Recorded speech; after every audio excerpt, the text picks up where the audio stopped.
ng Diyos na lumikha ng langit at lupa.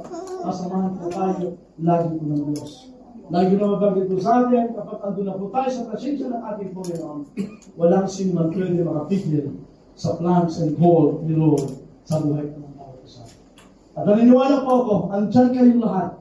Kayo ang kaagapay ng ministeryo ng Jesus Church worldwide para ikaw at ako ay magamit to glorify and to magnify the Holy God. So then, yun na lamang yung kanyang passion, yung grabe, yung dahil alam yung andun yung presence po ng Lord, kaya isinilang po sa anyong yung prayer revival. Are you with me?